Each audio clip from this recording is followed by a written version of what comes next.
Boa tarde a todos. Estamos aqui novamente para o estudo do Livro dos Espíritos, não é?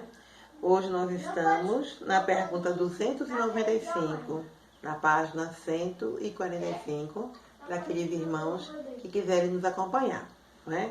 O nosso tema continua sendo o item 7, relações simpáticas e antipáticas dos espíritos, não é? Mas antes vamos começar com a nossa prece. Que o Mestre Jesus, os espíritos guardiões, nossos protetores, nossos guias, nos abençoem e nos envolvam em fluidos de paz e harmonia, para que esses ensinamentos possam tocar os nossos corações, nos fortalecendo nessa caminhada rumo à nossa evolução. Que o Mestre Jesus se faça presente aqui em todos os lares. E assim seja. Pergunta 195. Que sentimento experimentam após a morte aqueles a quem fizemos mal neste mundo? E os espíritos nos respondem: se são bons, perdoam, de acordo com o vosso arrependimento. Se são maus, podem conservar o ressentimento e, por vezes, vos perseguir até numa outra existência. Deus pode permiti-lo como castigo. Então, a pergunta é: que sentimento experimentam após a morte aqueles que fizeram mal neste mundo? Então, quando a gente desencarna, que vai para o mundo espiritual, como a gente vai para esse mundo? A gente vai com que tipo de sentimento? Não é? Então, os espíritos que já estão numa condição elevada, eles compreendem ainda as nossas dificuldades de aprimoramento moral, as nossas dificuldades em vivenciar os ensinamentos do Evangelho. Então, como os próprios Espíritos respondem: se são bons, perdoam. Então, aquelas pessoas que nós prejudicamos enquanto encarnados, se elas compreendem a nossa dificuldade, a nossa imperfeição e nos perdoam, o sentimento que vai ter lá no mundo espiritual é um sentimento elevado, é um sentimento condizente com os ensinamentos de Jesus. Entretanto, se são maus, podem conservar o ressentimento. Então, se são maus espíritos, se a gente prejudica uma pessoa que ainda se compraz com o mal, ela vai o quê? Ela vai desenvolver por nós um ressentimento, ódio, mágoa, qualquer sentimento negativo, e vai levar para o mundo espiritual esse sentimento. E aí o que acontece? Por vezes, pode vos perseguir até uma outra existência, que são, como nós compreendemos na doutrina espírita, os processos obsessivos.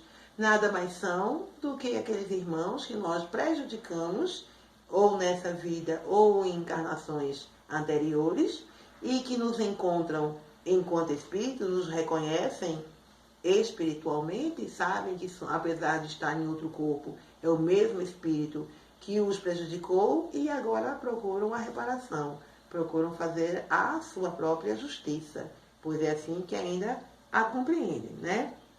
Então, o mal, ele não dá trégua, não é? O mal, ele só cessa quando a gente compreende o bem. E o que é o mal? É a ausência do bem. Então, enquanto a minha atitude, aquele que prejudicou, não mudar, não adianta eu estar falando acerca do Evangelho, falando das coisas boas, falando das virtudes, quando eu não vivencio.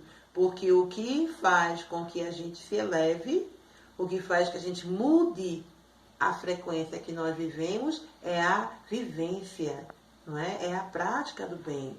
Então, esse mal, ele só vai dar essa trégua quando o bem prevalecer.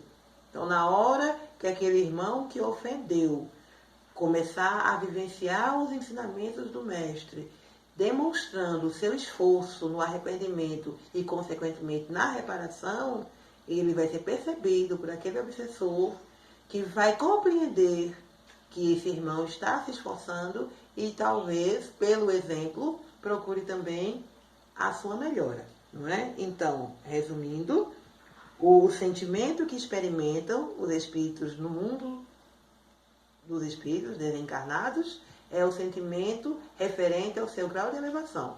Quanto mais elevado, melhor vai ser a sua compreensão, mais fácil, vamos dizer assim, será a possibilidade de perdoar. E quanto mais imperfeito, quanto mais arraigado no mal, menos tem condição de perdoar. E vai querer, sim, se vingar e ter a sua justiça para que ele possa se sentir ressarcido naquilo que ele foi prejudicado. 296. As afeições dos espíritos são suscetíveis de alteração? Primeiro vamos entender o que é suscetível, né? Suscetível é o que tem tendência a alguma coisa. Então, a pergunta é, as afeições dos espíritos são suscetíveis de alteração? Ou seja, elas podem se alterar? A afeição é assim, a simpatia que um tem pelo outro. E essa simpatia pode ser alterada? É isso que Kardec está perguntando. E a resposta? Não, porque eles não podem enganar-se. Não usam mais a máscara sob a qual se ocultam os hipócritas. E é por isso que as suas afeições são inalteráveis quando eles são puros. O amor que os une é para eles fonte de uma suprema felicidade. Aqui nós vamos ter algumas informações. Primeiro ele diz não, né? Os espíritos nos dizem, essas afeições elas não vão se alterar porque os espíritos não podem se enganar, não se usa máscara. No mundo espiritual, aqui enquanto encarnados, nós temos um corpo que impede que nós nos mostremos como nós realmente somos. Muitas vezes Jesus usou muito essa expressão, né? Não agis como os fariseus ou não façais como os hipócritas.